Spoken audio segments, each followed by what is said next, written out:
नमस्कार, आप देख रहे हैं मेरा हरियाणा। शुरुआत करेंगे हरियाणा के लाखों छात्रों से जुड़ी हुई एक बड़ी अपडेट की।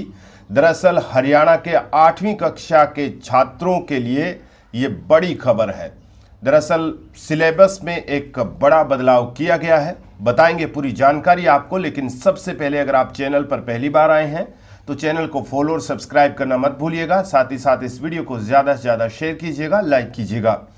हरियाणा सरकार ने स्कूली शिक्षा के क्षेत्र में एक अहम फैसला लेते हुए 8वीं कक्षा के इतिहास पाठ्यक्रम में सिख गुरुओं के जीवन और उनके योगदान को शामिल कर लिया है।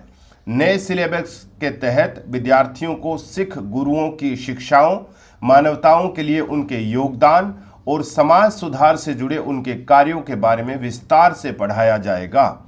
इसके साथ ही महान योद्धा और समाज सुधारक बाबा बंदा सिंह बहादुर के त्याग, बलिदान और राष्ट्र निर्माण में उनकी भूमिका को भी पाठ्यक्रम का हिस्सा बनाया गया है।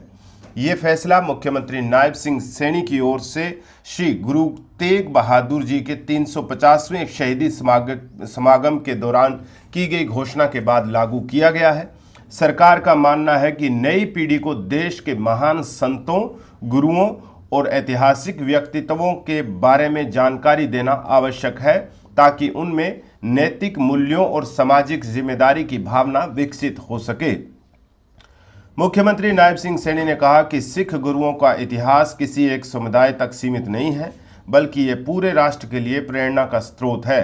उन्होंने कहा कि सिख गुरुओं ने अपने जीवन के माध्यम से मानवता, सेवा, समानता और सामाजिक न्याय का ऐसा संदेश दिया जो आज भी समाज को सही दिशा दिखाता है। सरकार का उद्देश्य है इन महान विचारों को विद्यार्थियों तक पहुंचाना, ताकि वे इतिहास के साथ साथ जीवन मूल्यों को भी समझ सके। नए पाठ्यक्रम में गुरु नानक देव जी से लेकर गुरु गोविंद सिंह जी तक सभी प्रमुख सिख गुरुओं के जीवन, शिक्षाओं और समाज के प्रति उनके योगदान का उल्लेख किया जाएगा। विद्यार्थियों को बताया जाएगा कि किस प्रकार गुरुओं ने जाति, धर्म और सामाजिक भेदभाव से ऊपर उठकर मानव कल्याण और भाईचारे का संदेश दिया। उनके विचारों और सिद्धांतों को आधुनिक समाज के संदर्भ में भी समझाने की कोशिश की जाएगी। पाठ्यक्रम में बाबा बंदा सिंह बहादुर के संघर्ष, साहस और बलिदान को भी प्रमुखता से शामिल किया गया है।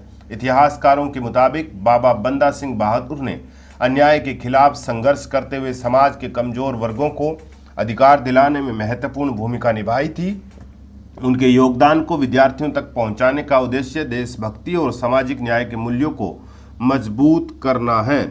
इस फैसले को राजनीतिक दृष्टि से भी महत्वपूर्ण माना जा रहा है। इस वर्ष के अंत या अगले वर्ष की शुरुआत में पंजाब में विधानसभा चुनाव होने की संभावना है। ऐसे में हरियाणा सरकार के इस फैसले को राजनीतिक नजरिए से भी देखा जा रहा है। मुख्यमंत्री नायब सिंह सैनी हाल ही के महीनों में पंजाब में विभिन्न कार्यक्रमों और जनसभाओं में सक्रिय रूप से भाग लेते रहे हैं। लेकिन खबर जो है वो ये है कि हरियाणा के लाखों छात्रों के लिए, खास करके 8वीं कक्षा के सिलेबस में अब सिख गुरुओं के इतिहास, खास करके बाबा बंदा सिंह बहादुर के योगदान को भी छात्र पढ़ सकेंगे। आप तमाम लोग इस पर क्या सोचते हैं, हमें कमेंट करके ज़रूर बताइएगा। नमस्कार।